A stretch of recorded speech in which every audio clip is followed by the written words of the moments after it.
बिस्मिल्लाहिर्रहमानिर्रहीम। अस्सलाम वालेकुम दोस्तों, कैसे हैं आप सब लोग। मैं ठीक हूँ। मैं उम्मीद करता हूँ कि आप भी अल्लाह ताला के फजल व करम से ठीक ठाक होंगे, खैर खैरियत से होंगे। तो दोस्तों, वीडियो के शुरू में मैं आप सब के लिए दुआ करता हूँ कि आप जहाँ भी हैं दुनिया के किसी हिस्से में, अल्लाह ताला आपको, आपके बच्चों को, दोस्त अहबाब, रिश्तेदार, हक हमसाए सब को अपने सम्मान में रखे। वो लोग जो दुख तकलीफ़ में परेशान हैं, बीमार हैं, अल्लाह ताला उनके दुखों को, परेशानियों को और बीमारियों को दूर करे। और जो लोग बे औलाद हैं, अल्लाह ताला उन्हें नेक और सेहतमंद औलाद अता फरमाए। तो व्यूअर्स, अक्सर मेरे दोस्त मुझे कहते हैं कि अंकल आप हमारे लिए दुआ किया करें। तो उन्होंने मुझे एक किस्म का पीर बना दिया है। तो अल्लाह मियाँ सब की दुआ कबूल करे। तो मैं उनके लिए दुआ करता हूँ। एक मेरे सिंधु भाई हैं, उनका बेटा जो है, उन्होंने मेरे ख्याल में कोई टेस्ट वगैरह देना है, एसपी का या शायद पता नहीं किसी चीज़ का। तो उन्होंने कहा है कि भाईजान आपने मेरे बेटे के लिए दुआ करनी है। तो मैं सब के लिए दुआ करता हूँ कि मेरे परवरदिगार सब को, आपने जो जो परेशानियां हैं उनकी सब की परेशानियों को दूर करना है और उनकी दिलों की जो भी मुराद है उनको पूरा करना है। आमीन सुम्मा आमीन। तो यार आज तकरीबन 6 साढ़े 6 का टाइम है, 6 बल्कि 7 बज रहे हैं। मौसम खासा खुशगवार है क्योंकि अब सर्दियां आ रही हैं ना। दिन को बहुत ज़्यादा गर्मी होती है, बहुत ज़्यादा गर्मी होती है। तो अब मौसम ये देख लें कि काफ़ी तब्दील हो रहा है, बदल रहा है।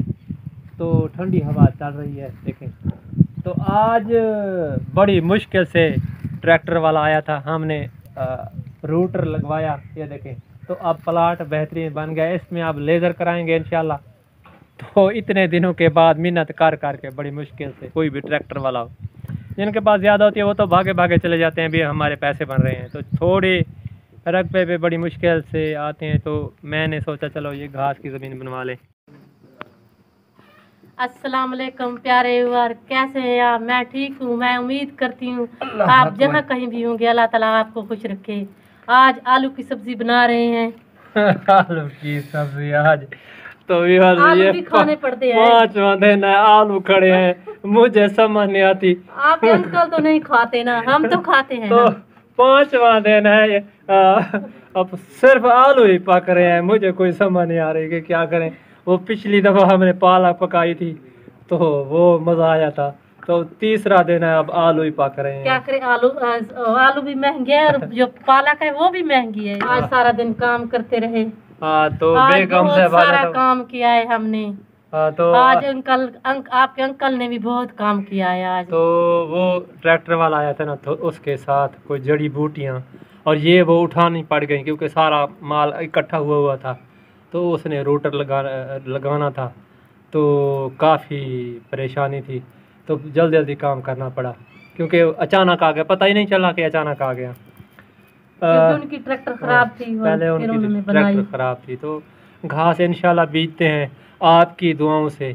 मेरी एक बहन ने कहा है कि आप सब कुछ बीजें, तो इंशाल्लाह सब कुछ बीजेंगे। पालक भी और जो दूसरी सब्जियां हैं सारी बीजेंगे और उनको सप्लाई करेंगे। वहाँ कैसे करेंगे मुझे इसकी समझ नहीं आ रही। चलो हम यहाँ बैठकर खाएंगे और वो हमें देखते रहेंगे कैसे बेगम साहब। देखेंगे, जरूर देखेंगे, हम दिखाएंगे तो जरूर उनको कि हमने कैसे सब्जियां उगाई हैं। हाँ बिल्कुल। तो व्यूअर्स, मेरे बच्चों ने मुझे कहा है कि अंकल आप हमें जिन्नू वाली कहानियाँ सुनाएं। भाई मैं कहाँ से लाऊं जिन्नू वाली कहानियाँ, तो इतनी तो मेरे पास नहीं है जिन्नू वाली कहानियाँ। कोशिश तो करता हूँ कि कोई सुनाऊँ आपको, लेकिन ये जो कहानियाँ होती हैं, जो झूठी कहानियाँ होती हैं, वो मैं नहीं सुनाता। क्योंकि आप यानी ये देख लें कि सियाने लोग हैं, अच्छे लोग हैं, बेहतरीन लोग हैं। आप इस चीज़ को पसंद करते हैं कि ये चीज़ आप यानी कि पहचान कर लेते हैं कि ये झूठी है और ये सच्ची है। तो सच्ची एक बात है जो मैं आपको सुनाता हूँ अभी। तो व्यूअर्स, मैं जो बात करने लगा हूँ वो मैं बेगम साहब को नहीं सुनाऊंगा क्योंकि ये फिर सुनने बैठ जाती हैं और काम रह जाता है। काम भी करेंगे और कहानी भी आपके अंकल की सुनेंगे। कहानी नहीं है, ये एक जो बात है तो है वही जिन्नू वाली। तो ये तकरीबन बात है जब बरसगीर पाक व हिंद इकट्ठे थे, यानी कि हिंदुस्तान और पाकिस्तान अलहदा नहीं थे, इकट्ठे थे। तो मेरे अब्बू मरहूम अल्लाह ताला उन्हें जन्नत नसीब करे, तो वो उन्होंने मुझे सुनाई थी ये सब, बल्कि सब बच्चों को सुनाई थी कि पहले पहले क्या होता था। तो उस वक्त यानी कि जो हिंदुस्तान के हिंदू थे उनकी बस्तियां और हमारी जो घर थे, क्योंकि हमारे जो देहाती इलाके हैं, जो सराइकी लोग हैं, वो बस्ती की सूरत में नहीं रहते, यानी कि खूह की सूरत में रहते थे। यानी खूह ऐसे होता था कि यानी जो 4 भाई हैं या 5 भाई हैं, उनके वालदैन हैं, वो इकट्ठे रह लेते थे और ज़मीन वगैरह, एक खूह उनके पास होता था, वो ज़मीन काश्त करते थे। और दूसरे जो थे यानी दूसरा घर वो दूर यानी दूसरे खूह में चला जाता था। तो ऐसे वो रहते थे। और जो हिंदुस्तान के हिंदू थे वो अपनी इकट्ठी बस्तियों में रहते थे। उनकी बस्ती का नाम कोई रामनगर और ये ऐसे ऐसे नाम बने हुए थे। तो एक दिन मेरे दादा सोए हुए थे, तकरीबन 2 बजे का या 3 बजे का टाइम था। तो उनको 2 बंदों ने आकर उठाया। उनके कद छोटे छोटे थे, सफ़ेद दाढ़ी, सफ़ेद कपड़े और सर पर पगड़ी बांधी हुई थी। तो उन्होंने आकर उनको उठाया। बेगम साहबा को देखे, ये मेरे काम नहीं कर रही, मेरी बात सुन रही है। मैं आगे इनकी कहानी सुन रही हूँ, ये सुना रहे हैं ना। मैं आपको कहानी सुना रहा हूँ और ये आराम से बैठी है जैसे कोई काम ही नहीं करना। तो मेरे ख्याल में मैं अलहदा चला जाऊं और इन्होंने तो काम ही नहीं करना। तो मुझे हंसी आ जाती है जब ये ऐसे करके बैठी होती है, जैसे गौर से सुन रही हो, याद कर रही हूँ। तो उठ कर चली गई है। चलो चलो। तो व्यूअर्स, उन्होंने आकर उन्हें उठाया। कहानी बहुत बड़ी है, लंबी है, मैं आपको छोटे छोटे हिस्से करके सुनाऊंगा। तो उन्होंने आकर उठाया। मलिक मूसा वो उठ खड़े हों, तो वो फ़ौरन उठ गए। उन्होंने देखा यार इनके कद तो छोटे छोटे हैं, ये कौन है।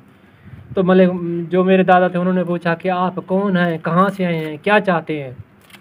तो उन्होंने कहा कि हम आपको बताते हैं, परेशान ना हो, लेकिन आपने डरना नहीं है। अगर आप डर गए तो फिर हमें यहाँ से जाना पड़ेगा। मेरे दादा ने कहा कि चलो मैं नहीं डरता, आप बताओ तो सही। तो उन्होंने बताया कि हम जिन हैं, हमारा ये एक ख़ानदान है। जो जाल होते हैं, पहले जाल के बड़े बड़े ऐसे बूटे होते थे। तो उन्होंने कहा कि हमने फ़लाँ जाल के दरख्त में ना हमने डेरा लगाया हुआ है और हम यहाँ पर आए हैं। तो हम हर रोज़ यहाँ, हम तकरीबन जितने दिन रहेंगे, तो हम हर रोज़ आपको उठाएंगे इतने बजे और आपको जो ये खूह है इस पे बैल जोतने पड़ेंगे और फिर हम पानी वगैरह भरेंगे और पिएंगे और सारा काम करेंगे। तो उन्होंने कहा चलो ठीक है, लेकिन आप, एक शर्त है आपके लिए, आप हमें कुछ नहीं कहेंगे। तो उन्होंने कहा कि आप क्या बात कर रहे हैं, आप भी मुसलमान हैं और हम भी मुसलमान हैं। तो मुझे वो सूरत याद आ गई है, यानी हमारी जो कुरान पाक की आखिरी सूरत है, मिनल जिन्नत वन्नास। तो वो बात अब मैं ये सोचता हूँ कि वो बात सच है कि जो जिन हैं और इंसान हैं, कुछ इंसान और कुछ जिन जो होते हैं वो शरीर होते हैं, शर पसंद होते हैं, ये नुकसान पहुंचाने वाले होते हैं। इनमें इंसान भी हैं शामिल हैं और जिन भी शामिल हैं। लेकिन दूसरा कुंबा या दूसरा जो उनका ख़ानदान है वो मुसलमान भी हो सकता है। तो वो उठे, मेरे दादा उठे, उन्होंने बैल को यानी खूह की जो एक लाठ होती थी, लाठ, उस पर उसने बैल को जोता और बैल को चला दिया। तो कुएं से पानी निकलना शुरू हो गया। तो उन्होंने कहा कि अब आप सो जाएं, जब नमाज का टाइम होगा तो हम आपको उठा देंगे। तो मेरे दादा सो गए। क्या नींद आनी थी, उनके जहन में वही बात फिर रही थी कि जिन्होंने डेरा लगा लिया, अब पता नहीं क्या होगा, बच्चों का क्या होगा।